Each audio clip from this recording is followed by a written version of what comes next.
Hello, everyone. Welcome to the September session of the Emory Entrepreneur Network virtual learning series. We're here today with Professor Marina Cooley. She is a 14 MBA as well. So we're very excited. And we also have our president of the Emory Alumni Association, Emory Entrepreneur Network, Aditya Rao, and he will get us started off. So thank you so much. Thank you, Lindsay. You're welcome, everyone. Um, if it's your first session, or first virtual learning session, I'm Aditya Rao. As Lindsay said, I'm the president of the Emory Entrepreneur Network. I went to the Goizueta Business School, a graduate of the 2008 full-time class, and I served on the Goizueta Alumni Board for about 9 years, a couple of years as president, and I moved around a bit. But I'm excited to be here. We've had some good sessions, and obviously I'm very excited for today's session. Um, Professor Marina Cooley probably requires no introduction, but I'm going to do a really short one. Professor Marina Cooley is an associate professor in the practice of marketing at the Goizueta Business School. I have to tell this story. It's one of the fun classes that I've heard of. Only it's like legend already. There was a content marketing class where Professor Cooley had the students work on a viral campaign, and it went viral within 30 days. I think it had like 10 million views and 1.8 million likes, 30 days of the videos that students created. And if you haven't watched the videos that won, you really have to look for it. You do need to watch it. It's amazing.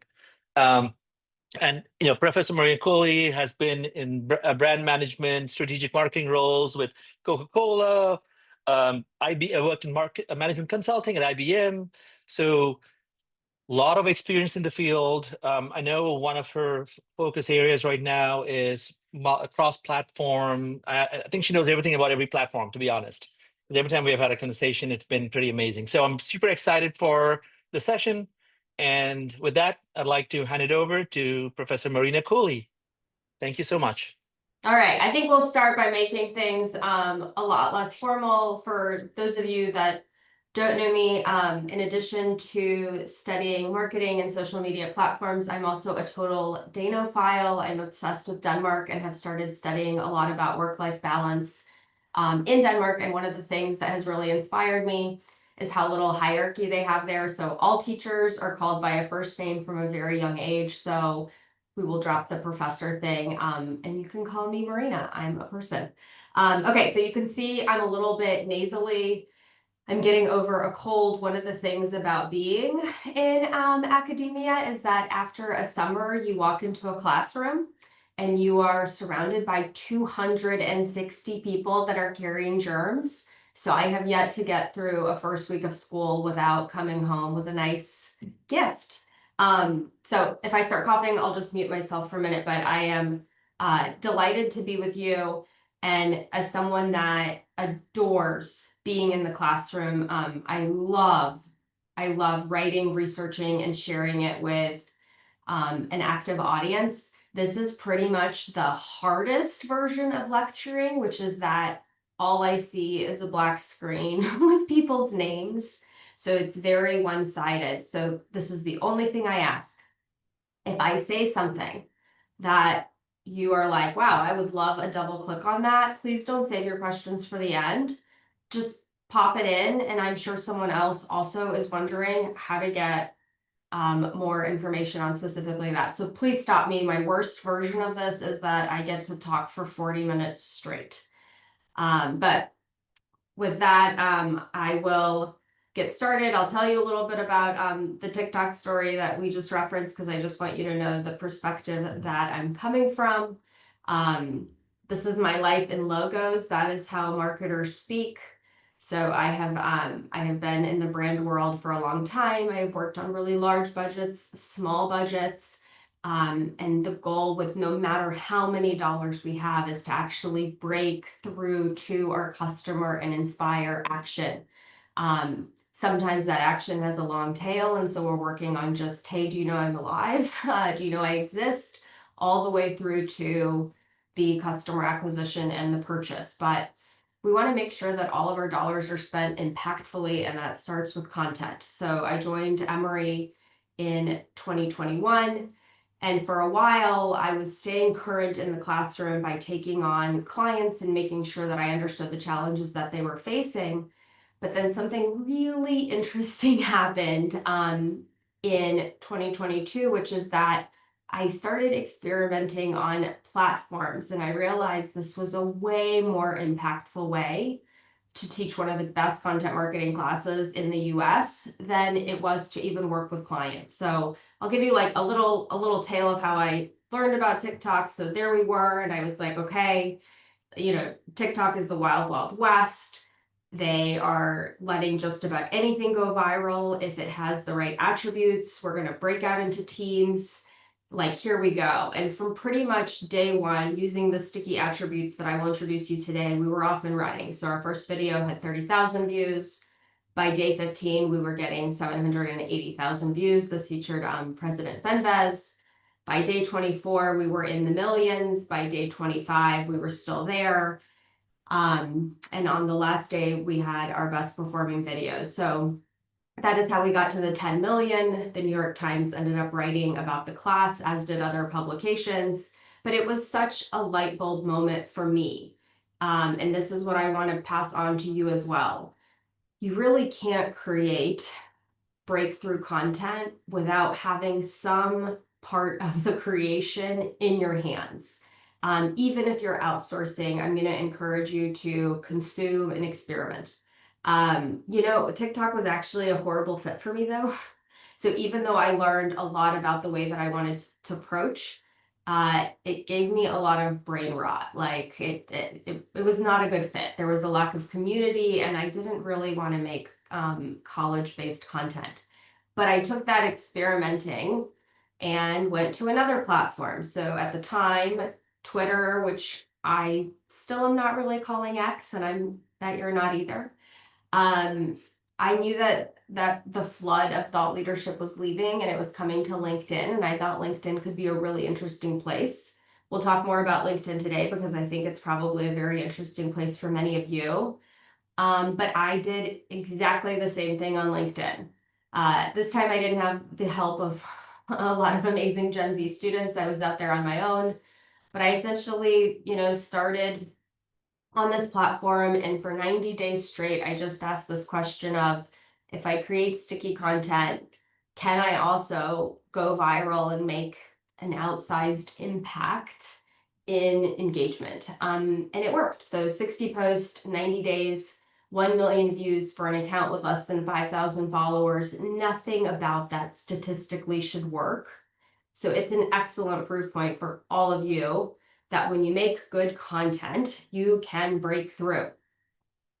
Now, bringing it back to you, I am positive there are many entrepreneurs on this call, whether that's for your small business, your medium business, your seed business, or maybe you're in a large corporation, but you're leading some sort of innovation that has kind of that new feel. I know that you are constantly looking at these success stories like a Duolingo, where they managed to crack the code on TikTok.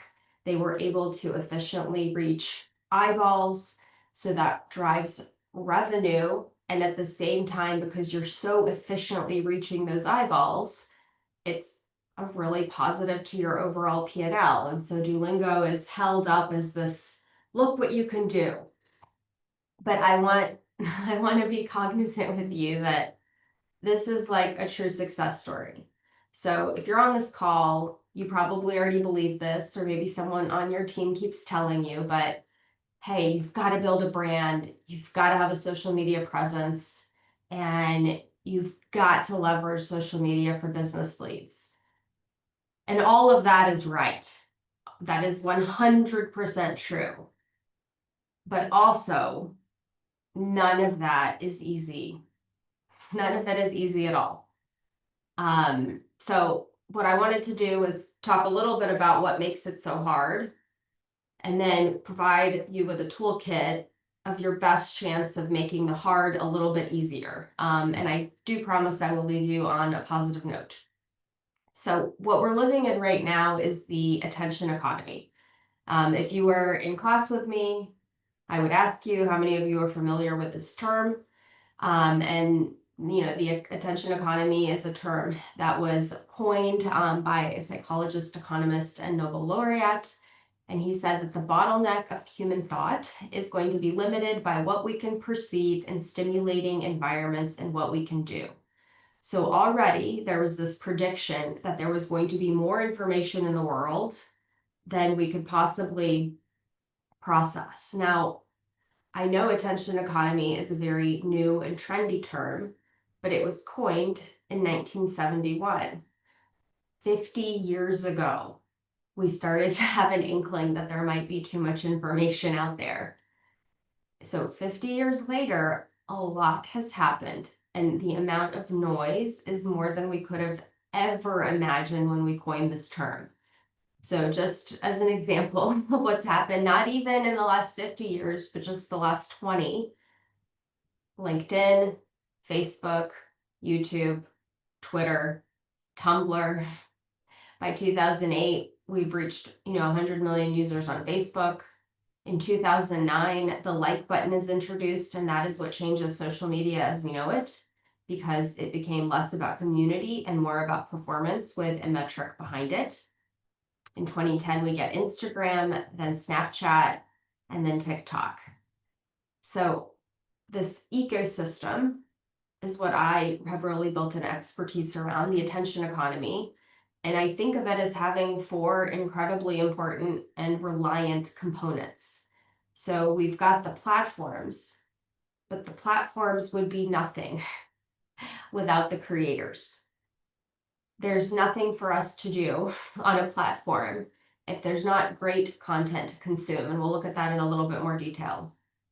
But platforms can't monetize with creators. That's where the advertisers come in. And none of that works without a user. So this is our attention economy. And to get really specific, I know all of you on this call want to leverage social media for some sort of growth. And that makes us very us-centered, right? How can I grow? How can I connect with my customer?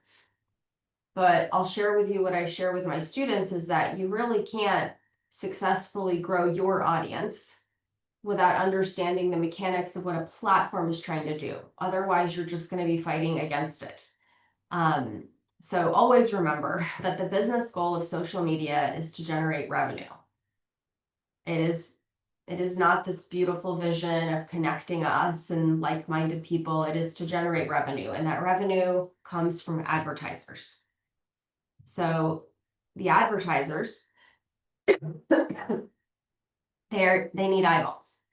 So those eyeballs come from all of us. That's why we're often referred to as the product. And those eyeballs are not going to come unless there's great content on a platform. So there are a lot of people looking to somehow monetize, whether it's the platform, the advertiser, or the creator. We're all interested in that user, but we're all trying to make money in very distinct ways, and that makes for a very crowded place. So if you have ever created something and put it out into the world, so whether that was LinkedIn, Instagram, YouTube, so you put all this thought behind it and you pushed it out. We'll use LinkedIn as an example because I'm positive 100% of you have been forced to post some sort of update on LinkedIn, whether it was, I'm so humbled by this new position. And, and then you watch the response and you're like, wait, that only had 200 people look at it? Like, this was so good. And this is meant to remind us what is happening in a single day in the attention economy. So in one single day, there will be 1.3 billion photos, videos shared on Instagram. 1.3 billion. There's going to be 6,000 tweets put out in a second. Okay, so 1 second, 6,000 tweets. 1 second, 6,000 tweets. It's loud. 34 million TikToks, 7.5 million blogs will be published. By the time we get to tomorrow, there will be 250,000 new websites. And I know that these numbers are so massive that our human brain can't fully absorb this. So let's just go with it's very, very, very loud out there. So if you post something and it doesn't get much of a response, this is why. And the other thing that I haven't mentioned yet, but that is critical, is that in this massive flood of millions and millions and millions of pieces of content, there is a level to how much of our time we're willing to give up. Now, there are so many headlines about our addiction to our phones and about how we can't put down our phones. And all of that has a lot of merit, but there's also a lot of different tools on our phone, right? We're timing things, we're looking at the weather, we're checking our email. The amount of time that we're giving to social media has actually leveled off. I would say we're not becoming necessarily more addicted. There's a limit to our madness. So right now, and this is across all ages, if we were to look at just Gen Z 18 to 24, the numbers are bigger, so there's more potential with that audience, but they don't have as much spending power.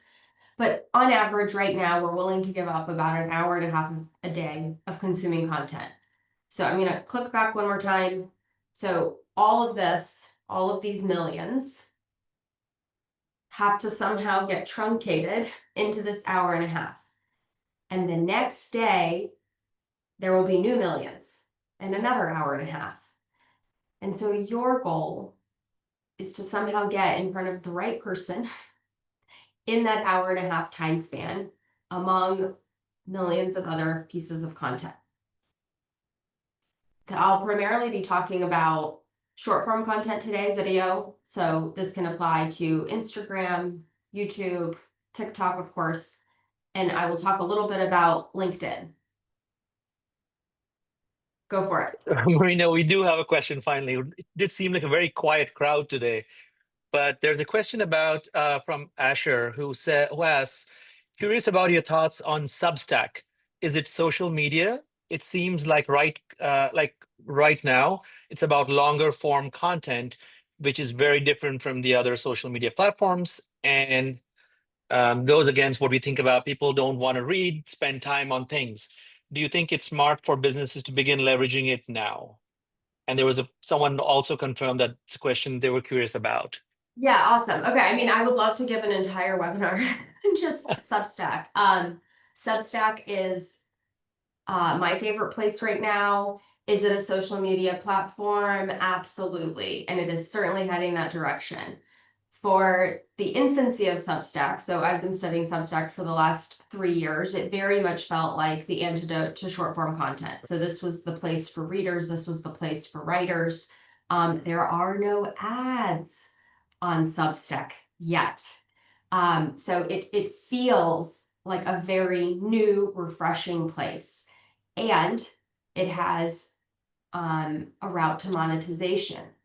So anyone that is a writer can almost immediately figure out how to have a paid subscription plan, and it is seamless. So keep in mind, it's very hard to do this on Instagram. The participation of people paying for Instagram stories is almost non-existent.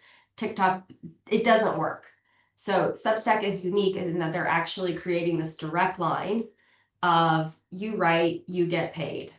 And now they have even an in-app checkout. So it's absolutely seamless. But Substack knows that they have to continue to grow. And I mean, they're very growth minded. So they've introduced a few new things. One is the feed. So it feels and looks just like Twitter used to. And guess what they're doing now? They're introducing video. And let me say more. They just closed a round of very significant funding. And they're starting to talk about introducing advertisements to the platform. So, do I think Substack is social media? If there's any hesitancy, in answering this question in September 2025 of like almost, I would say absolutely yes, it is, and it will be even more so in 6 months. But I can't say enough good things about Substack. I myself launched there 6 months ago, and it has been the most enjoyable, thoughtful, community building platform. And so I think it was Asher who had the question. If you want to specifically talk about Substack, I am a fan. I'm a fan. Good? Thank you, Marina. Yeah, I looks like I need to go for one of my projects. I need to go and create one of those accounts. I have Yeah. not yet, so thank you. Yeah, it's great. It's great. It works really well. So the two platforms we'll talk about, video based and LinkedIn. And then maybe some future iteration of this would include Substack, but all of the same stuff applies, honestly. It is platform agnostic, the tools that I would like to leave with you. But here are a few notes. Any video platform, and honestly, Substack as well, and LinkedIn as well. Everything has been what we called TikTokified, okay? The TikTokification is here. The way that we consume social media now has been significantly impacted. All content is shorter. Everything is based on an algorithm recommendation, and authenticity is expected. Marina, the reason I jumped in is because it seems like a follow-up to the Substack discussion. There was a Substack versus Reddit question. What do you think? And the question is literally Substack versus Reddit. Yeah, okay, so I guess it depends on what your business goals are. If your goal is to create community and to then take that community to a place where you can monetize, I think Reddit can be a tool. Let me actually go on a small tangent. So an analogy that I really like is that the place that you make money, we call that a lake. I call that a lake. So I mean, you want a nice full lake, and you want your rivers consistently filling up the lake. Your rivers are things like Instagram, they're flowing in, their LinkedIn, they're flowing in. But you can't actually make money on Instagram, right? You can't actually make money on Reddit, but they're wonderful rivers. But you got to get people to the place, the lake, where you can actually do a transaction. Now, for you, that could be, depending on what you're selling, it could literally be the lake is a website where I'm ordering a pair of shoes. The lake could be a website or a Substack where I'm selling my writing. The lake could be a calendar where people are booking time with you because you have an expertise. So I want to make sure that anyone that is asking these platform questions, this or this, we can't compare lakes and rivers because they have a completely different role in a digital ecosystem. You need some very healthy flowing rivers. Once your river stops flowing, your lake is going to go empty. Makes a lot of sense. Thank you for the analogy. And Yes. Rick, hope that answers the question. Yes. Thank you for popping in. It makes me feel like we're all here. All right. So shorter content, algorithmic recommendation, authenticity. And then in terms of LinkedIn, the low-hanging fruit are gone. I would say even when I was experimenting on LinkedIn in January through March of 2024, that was 18 months ago now, it was easier. Users are posting very frequently. It resembles a social media network for sure. I don't think the amount of moderation that LinkedIn is doing, frankly, is appropriate. It's getting very, very loud. They also are trying to become a video platform. There's 41% more content on the platform than there was a year ago. So it's much harder to break through now. Marina, this question is actually from me. It's you said you're talking about noise, and LinkedIn, the last couple of years is starting to do. For me, LinkedIn was always a business platform where you talk about business stuff, business, discussions, talk about your businesses, whatever. I'm getting birthday greetings on LinkedIn, and it drives me crazy. And I'm trying to figure out why are they doing that? Because it's taking away from me. It takes away from the platform. I don't need a birthday wish from, and it's all these auto crafted ones. People just click, wish you happy birthday. It's the same. Like I get 20 of the same message, and I'm like, why are they doing that? Because they have such credibility as a LinkedIn platform, as a business platform. Yeah. Sorry. Well, it's not, Yeah. I don't think the birthday wishes are the only thing on LinkedIn that probably No. shouldn't be on LinkedIn, correct? Mhm. Yeah, absolutely. Absolutely. It Yes. was just So, something that happened so recently. So in my professional opinion, um, LinkedIn is making some really poor strategic choices. So I think they're trying to capture elements of Twitter that really no longer exist. I mean, if we were to look at what has happened to Twitter monetization since Elon Musk has made it X, they have lost 75% of their advertising dollars. Like that business is suffering. And so what happens when a business is suffering is that the creators leave. And so I think LinkedIn leadership believes that they can become the what X Twitter used to be, plus what they are, plus a little bit of Facebook. But once you stop knowing who you are, yeah. you've lost sight of it. So I have found LinkedIn to be a very loud and disturbing place, and I have created, this is just me speaking, I have created an alternative ecosystem for myself because I find the time on there to be so unenjoyable. That is not my advice necessarily for you, but I'm not selling I'm not selling services, so I don't actually have to be on there.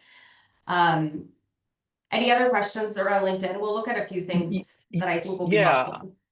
I'll jump into it. I know Michael made a comment saying it's anything they can do to get people on the site, just kind of made you look technique. And there was a question from Yulia said, so as young professionals, fresh grads, how do we engage with LinkedIn in a way that doesn't feed into the TikTokification, yet still want to use it to stand out for hiring needs, professional needs, things like that? Yes, I'll show you a few very effective examples today, two very specific ones. But I'll go ahead and answer the short version of this, which is that if you are a young professional, mid-professional, you need to have a presence on LinkedIn at least once a quarter. So a thoughtful post that shares, this is what I'm working on, and this is what I'm driving, and this is what I'm interested in. Your LinkedIn profile still remains your website. I promise you, anyone that is going to meet with you for a coffee chat or to potentially interview you is hopping in on there. And if you can have a thoughtful post every quarter, they are going to have a very good understanding of your personal brand.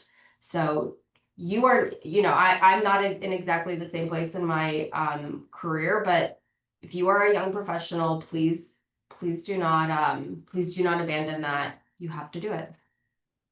Um, Thank you. yeah. Oh, Okay. sorry. There's So one more question. This is yes, from great. Alex. Alex Watts asked a question about LinkedIn premium paid versions versus standard. Does it help filter out any of the noise, or does Nope. it really not matter? Nope. It will filter out none of the noise. And in fact, I think it signals to the platform how committed you are. And so I have experimented with this. So great question, Alex. So I have gone in and out of paid as an experiment to see how my algorithm changes, how my reach changes.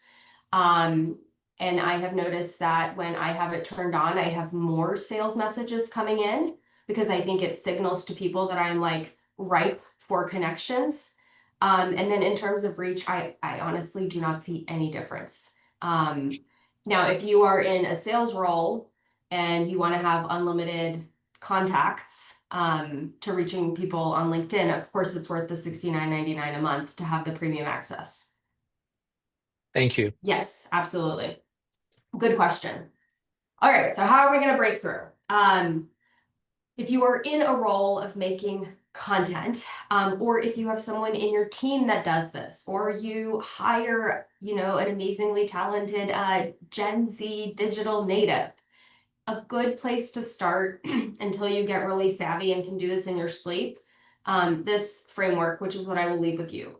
When you create a piece of content, these are the things that you're going to ask yourself. Who's my audience? Who am I making this for? Okay, and let's use LinkedIn as an example. I'm doing a quarterly update about the fact that I'm amazing and I just got promoted. Who's the audience for that? Is it you to feel good? Or is it a potential future hiring manager? Is it showing gratitude for the company you work with? So if your key driver is showing off for the people that you graduated with, it probably isn't going to sound authentic. So no matter what you are creating, please ask yourself, who is the audience and what am I doing for them? Am I educating them, entertaining them, updating them? Am I updating them with something that they would care about? So audience, why would they care? And then I'm going to introduce you to just these 5 elements. I'll give you an example for each. Your idea has to be simple. You have got to strip it down to its core. People are consuming things at a rapid rate. You will not have more than 3 seconds. So do something unexpected. Make sure to show credibility. Don't forget we're humans and like emotion, and that we like stories. So these are 5 techniques. It does not mean that every post or piece of content would have all 5. But if you don't have at least 2 of these elements, it's probably not going to break through.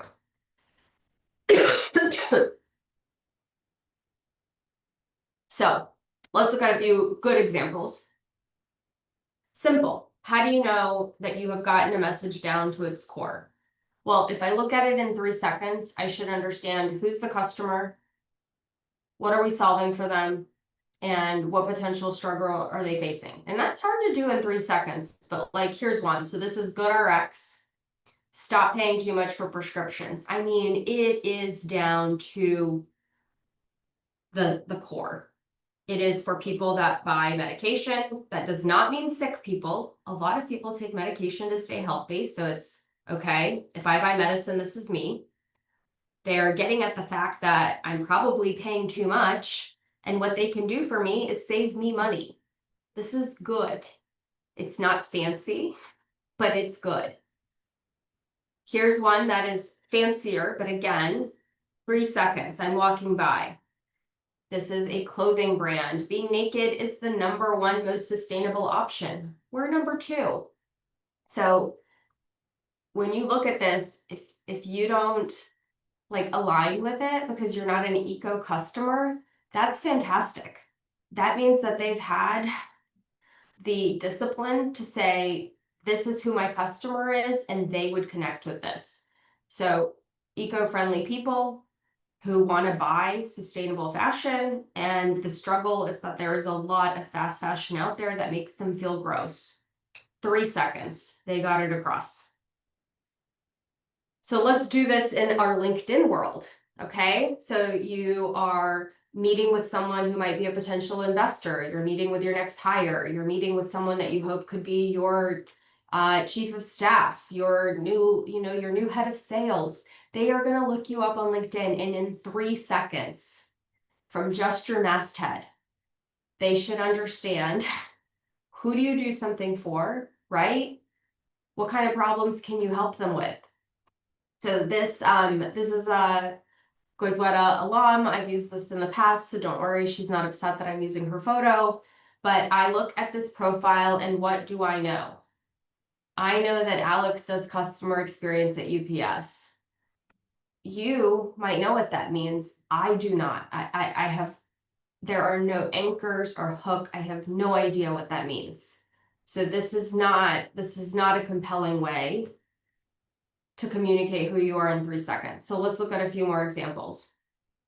So here we've got a masthead. All right, we've got a VP of marketing. This is a digital and brand strategist. She inspires change and is a coach and change agent. Okay, I've got more texture here. Here is Robin. So she is a VP, Integrated Marketing Communications, Coca-Cola Company, ad age 40 under 40, Atlanta Trug Club board member. So this one in particular, I'm like, wow, I know exactly what this role is. I know that this is someone that has been identified by someone else as being top talent. And this is someone that gives their time back to the community. Like, I'm starting to have a much more holistic understanding. If I was walking in to meet with this person, who are they? You can do the same thing as a business owner, especially as a business owner. So I land here. Okay, this is Jay Klaus. All right, so he's the founder of Creator Science.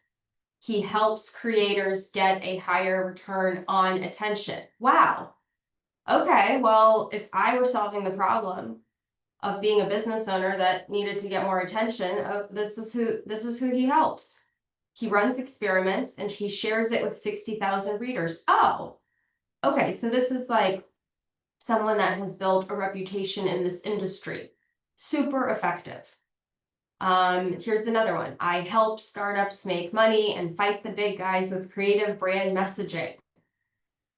So there's a lot you can do with your own tagline, but if I don't know what offering you have and I can't figure it out in 3 seconds, you're not there yet. Keep working at it. So this is something that you can try on your own. Second technique. Okay, so simple. Simple is just, it's the 3-second test. Do I know who you are and who you serve in 3 seconds? The second thing I want to share with you about creating impactful content is to do something unexpected. There's 2 ways to do this. You can either break a pattern or you can create a knowledge gap. So breaking the pattern is just taking anything that we expect and making our brain have a moment of this.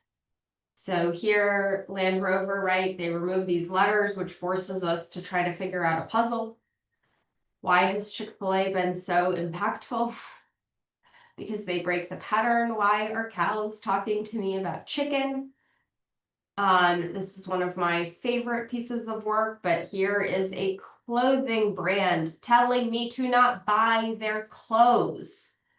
So they're breaking the pattern. The second powerful technique is creating a knowledge gap. We, the human mind, we love a mystery. Please give me a mystery that will have me hanging on till the second sentence. So in journalism, they do this very well, right? So here was a headline: Succession drama grips Scholastic, CEO's sudden death, an office romance, and a surprise will. All right, I'm always here for a surprising death.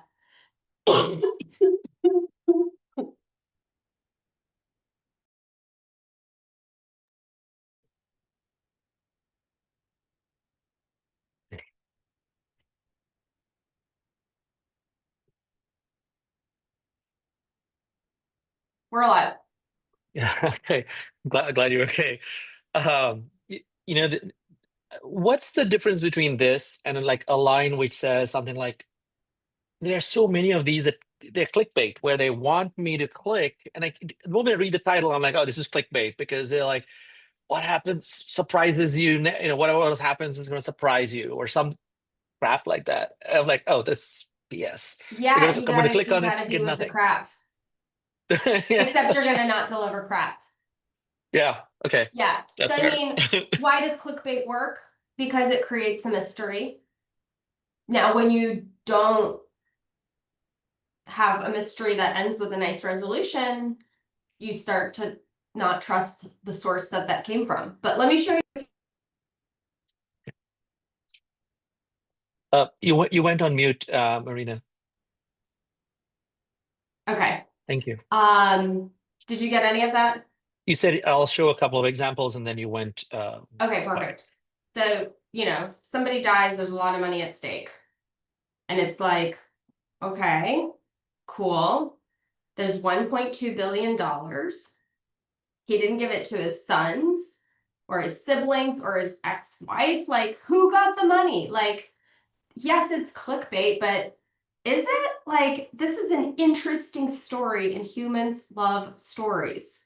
So it ended up going to the chief strategy officer who he was having an affair with. Okay. Here, I think it's being done very well on LinkedIn.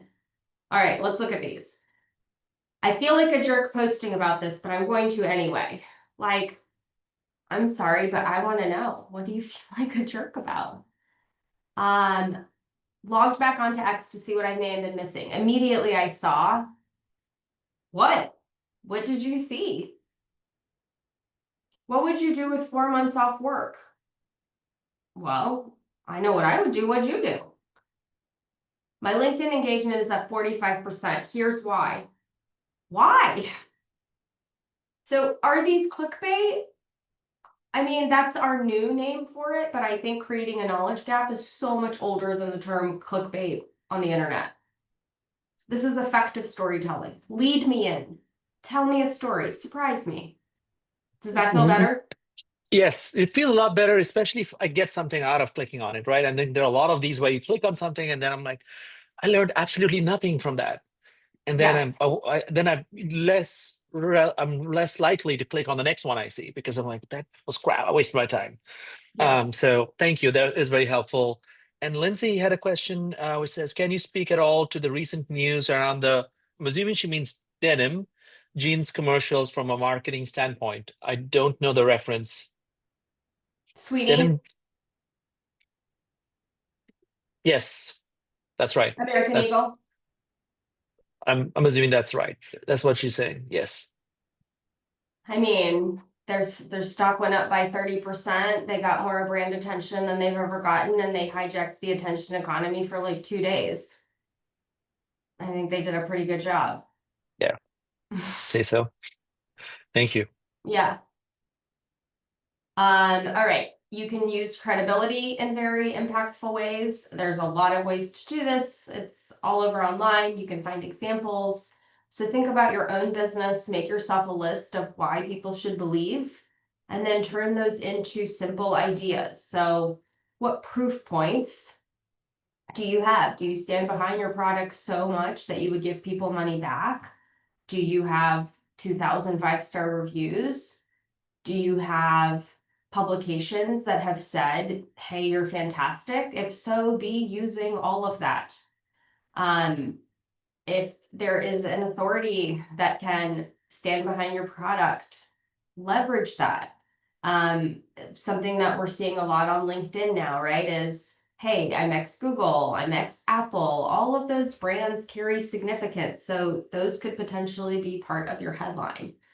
So think about what authority you can bring to your credential. Emotion. So don't forget, we're humans.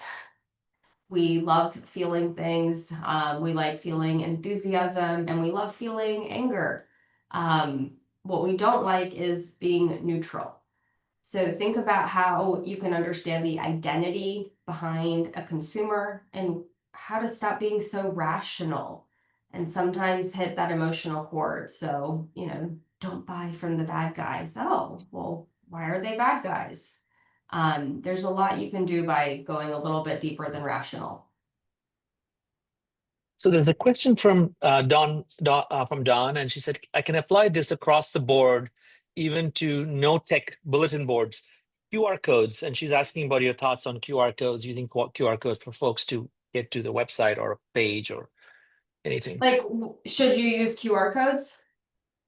I think that's the question. Yeah, of Yeah. course. Go for it, because your QR code is a river. And so if your QR code can quickly get people to your lake, what a great shortcut.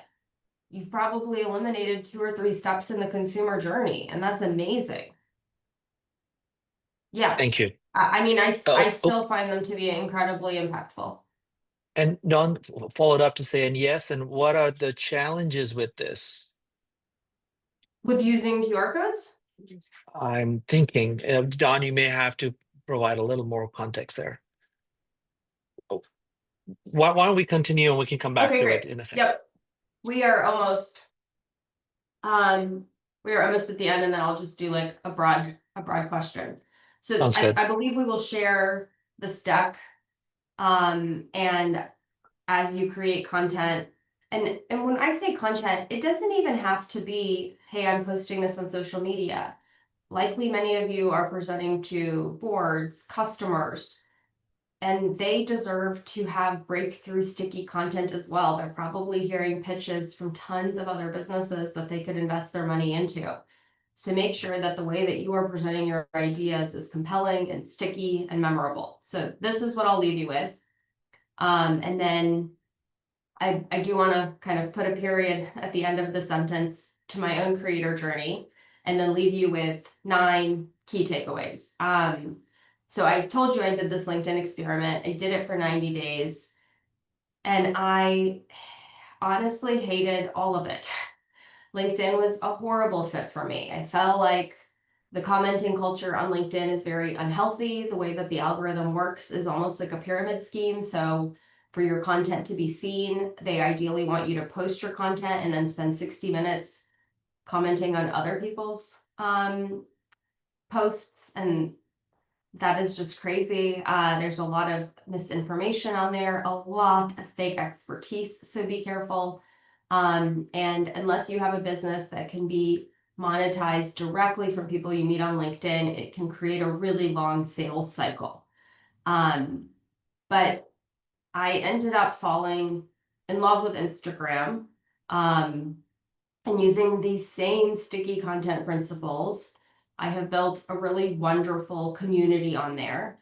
And I share that as not as a proof point of like, I'm doing great. I share that because as you start your creation journey, you are not going to get it right the first time. You might hate the first platform you're on. You might have the wrong positioning, but keep going. I do believe that if you follow a lot of these principles, you will find your magical fit.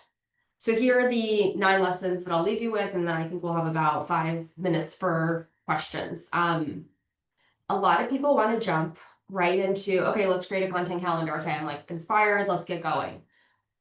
If you don't understand your positioning and who you're creating for, you are not ready to create a content calendar. A content calendar is a tactic. So understand your strategy, then get into that. Create in batches. So content creation is, good, sticky, attractive content takes a long time to make.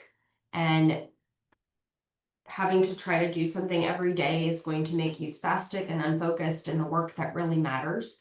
So try your best to just create a section of time where you can batch create, and you don't have to create something every day. If you're a corporate employee, like I said, once a quarter, meaningful post. If you're a business owner, once a week, meaningful post. AI. All right. So here's the thing. AI is super helpful. It's a great brainstorm partner. It's a great, hey, here's my draft, clean it up, then I'll work on it. But currently, any writing you get from AI, I promise you, sounds like AI. As somebody that is reading 260 student papers, I can, with incredible accuracy, make you a pile of what is written with AI. I'm sure you're getting emails where you read them and you know that a human did not write this. And maybe you're making different decisions than I am, but if I receive an email that I believe has been written by AI, I do not feel any urgency to reply to that email because you didn't write it. So I'm not sure what that says about your commitment to the email that you wrote. So just be careful. Please don't post things on LinkedIn that AI wrote. They don't do well. It's not authentic. It can be a partner, but it can't be your voice. Number 4, spend time online. One of my biggest, I think, recipes for success is creating second profiles. So, you are who you are as a person, and that's your feed, whether that's on LinkedIn or Instagram or YouTube. But you, the business owner, is a different person. You need a second feed that is much more representative of who your customer is and what they see. Not what you see, but what they see. So for every single platform that I am active on, I have 2 algorithms that I've created. One for me, the human, one for me, the customer that is consuming that particular type of content. Don't get the 2 confused. Number 5, don't forget the first 3 seconds. If you can't get them past the first 3 seconds, there is nothing else. Number 6, very, very big one. You are gonna have to get over being cringe. I mean, maybe not all the way over, but at least 10%. You're gonna have to put yourself out there if you're going to leverage social media. And the more that you do it, the better you will be, the tougher your skin will be, and the more you'll understand that this is just a part of modern business and personal brand. And I promise you it will feel better over time. Number 7, because we are living in this algorithm feed world, I know it will seem to you like, oh, well, people know who I am. I mean, like, I posted something yesterday. But that's not how it works. Your audience is really not who sees any of your content. So you are constantly introducing yourself. Almost every piece of content, imagine that the person seeing it has never heard of you and has never seen anything from you, or at least like 90% of them. So think about that, right? You can't really do this consecutive build anymore because there is no timeline behind how this algorithm works. Everything is almost like brand new. Number 8, virality is not the goal. And I know I showed you some very shiny examples of going viral. Going viral actually is awful. It brings people that vehemently are opposed to you and fervently agree with you, and it pits them against each other. That's what viral really means. Viral is not your goal. Viral doesn't sell things. It doesn't move your business forward. You want to create content that resonates with your consumer base. So think about that. What you want is engagement, not the angry kind. And then number 9, this one I'm still struggling with, but you're gonna have to repeat yourself a lot. And you're gonna start to feel unoriginal and like you're copying yourself and, oh, I've already done that, I've already said that. But again, when you're working in this algorithm world, just because you said it once doesn't mean that anyone new has heard it. So those are 9 things that I would encourage you to think about. So I think this slide, along with the framework, are the 2 take homes. So happy to take any questions. You can find me on Instagram or on my beloved Substack, and you can find me on LinkedIn, but just know that I won't see it. Marina, thank you so much. This is really eye-opening. And thinking of just the last hour, there's so many things I learned that I'm gonna go use immediately. LinkedIn, I looked at it's horrible. It's terrible. I was like, what did I write there? Substack, second account. I'm curious about that, but I'm gonna talk about some questions that folks have before I, kind of keep talking myself. So Dawn did follow up on the QR code question, and I think she said, I think it was about older apps tending to have QR codes that expire, and then they had links that prompted, had exploitive links, and I don't know if that's a problem. I've used it a lot. I don't see it. Do you have you? I mean, I think there's annoying quirks in every single technology we use.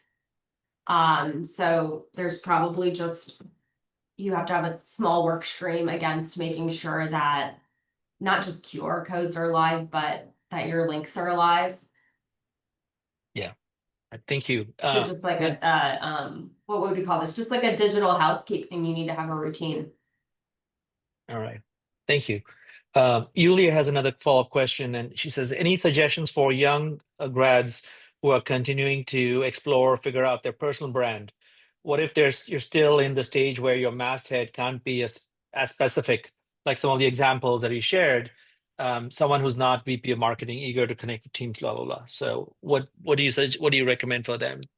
Yeah, I mean, I would think about, to make things easy, I would think about it in 3s. So what is like the professional experience that you're either heading to, so it could be so much as like aspiring marketing professional if you're not there yet, or maybe you are a marketing assistant. That is your first role. That's who you are now.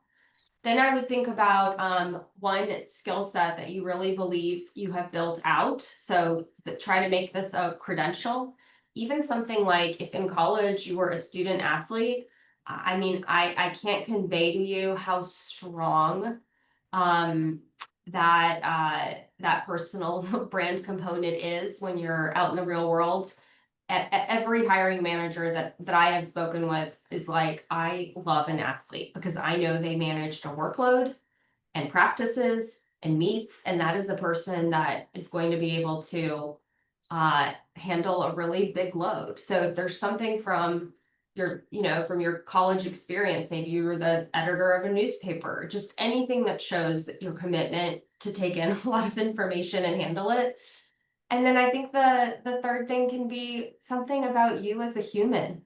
Look, if we go on LinkedIn right now, 95% of these profiles are terrible.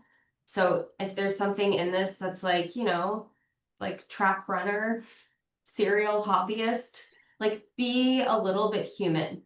But crafting a personal brand is A, not as hard as it seems. And B, you're never going to get it right the first time. So just start and adapt as you learn more about yourself. Thank you. Alex Watts has another question about, he said, how should we be using AI to help us with content creation? Understanding that it can't write the entire story, but still leaning on it to supplement, save time. And Michael joined in to say he uses it to explore his audience, their needs, and come up with good ideas to talk about. Yeah, those all sound great. So, I mean, there's nothing. I mean, I'm a ChatGPT girl. I pay for the premium. Well worth the $20. I don't think I've had a day in the last 3 months that I haven't used it for over an hour. I'm constantly debating. Find the argument in this. I like this idea. Give me 10 more like it. Wonderful brainstorm partner. And I have like 4 custom prompts, that I've built out depending on the topic that I'm in, and they're getting richer and richer and richer. So such a helpful tool. I mean, and I've heard a lot of success stories about